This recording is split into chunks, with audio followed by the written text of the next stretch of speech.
सिंहगडाचा पराक्रम तानाजी मालुसरे यांनी कोंढाणा कसा जिंकला? एका लग्नाचा मंडप सोडून एक मावळा युद्धासाठी निघाला. समोर होते हजारो शत्रू आणि मृत्यूचा धोका, पण त्या मावळ्याने स्वराज्यासाठी आपले प्राण अर्पण केले. आज आपण जाणून घेणार आहोत सिंहगडाच्या लढाईचा संपूर्ण इतिहास. कोंढाणा किल्ला इतका महत्त्वाचा का होता? सह्याद्रीच्या डोंगरांमध्ये वसलेला कोंढाणा किल्ला पुण्याच्या संरक्षणासाठी अत्यंत महत्त्वाचा मानला जात होता.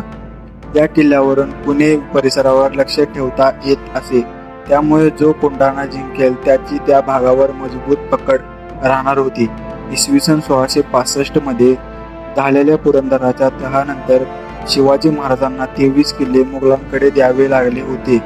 त्यामुळे त्यात कोंढाणा हे होता. महाराज आग्र्याहून परत आल्यानंतर इसवी सन 1667 मध्ये आग्र्यातून सुटका करून महाराज स्वराज्यात परतले. पुढील काही वर्षात त्यांनी स्वराज्य पुन्हा मजबूत केले. त्यानंतर हरवलेले किल्ले परत जिंकण्याची मोहीम सुरू केली. महाराज म्हणाले की कोंढाणा परत मिळाल्याशिवाय पुणे सुरक्षित होणार नाही. ही मोहीम सोपवण्यात आली. त्यांच्या विश्वासू सरदार तानाजी मालुसरे यांच्याकडे त्यावेळी तानाजींचा मुलगा रायबाचे लग्न ठरवले होते. संपूर्ण उमरटे गावात लग्नाची तयारी सुरू होती. इतक्यात महाराजांचा संदेश आला. तानाजीने कोणताही विचार न करता तलवार उचलली आणि म्हणाले, आधी लगीन कोंढाण्याचं मग रायबाचं.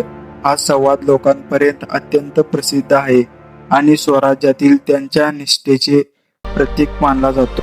तानाजी मालुसरे यांनी सुमारे 300 मावळे तयार केले. दिवसा हल्ला करणे अशक्य होते. त्यामुळे त्यांनी रात्रीच्या अंधारात किल्ल्यावर चढण्याचा निर्णय घेतला. कोंढाण्याचे कडे इतके उंच होते की शत्रूला त्या बाजूने हल्ला होईल अशी कल्पनाही नव्हती. लोकांपर्यंत यशवंती घोरपडीच्या मदतीने चढाई केल्याची कथा प्रसिद्ध आहे. मात्र इतिहासकार सांगतात की या घटनेच्या समकालीन पुरावा उपलब्ध नाही, परंतु कठीण कड्यावरून गुप्त चढाई झाली होती यावर सर्वसाधारण सहमती आहे. मध्यरात्रीनंतर मावळे किल्ल्यावर पोहोचले. सुरुवातीला त्यांनी पहारेकरांचा प्रतिकार मोडून काढला. काही वेळातच संपूर्ण किल्ल्यावर रणशिंगे बाजू लागली. मुघल किल्लेदार उदयभान राठोड मोठ्या सैन्यासह युद्धासाठी पुढे आला. दोघेही तलवारीने जोरदार हल्ले सुरू झाले. युद्ध इतके भीषण होते की दोन्ही बाजूचे सैनिक काही क्षण त्यांच्याकडेच पाहत राहिले. लोकांपर्यंत तानाजींची ढाल तुटल्यावर त्यांनी आपल्या डाव्या हातावर वस्त्र गुंडाळून लढाई सुरू ठेवली असे वर्णन येते. मात्र या तपशिलाला समकालीन पुरावे उपलब्ध नाहीत. इतिहासात मात्र हे निश्चित मानले जाते की तानाजीने शेवटच्या श्वासांपर्यंत लढले आणि रणभूमीवर वीरमरण पत्करले. तानाजींची पडल्याचे पाहून काही मावळ्यांचे मनोबल खचले. त्याच वेळी तानाजींचे बंधू सूर्याजी मालुसरे पुढे आले. त्यांनी सैनिकांना पुन्हा एकत्र केले आणि आदेश दिला, पुढे चला, आता मागे फिरायचे नाही.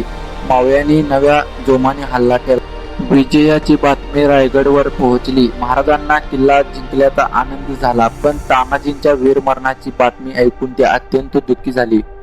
त्यांच्या तोंडातून इतिहासात अमर झालेले शब्द बाहेर पडले, गड आला पण सिंह गेला.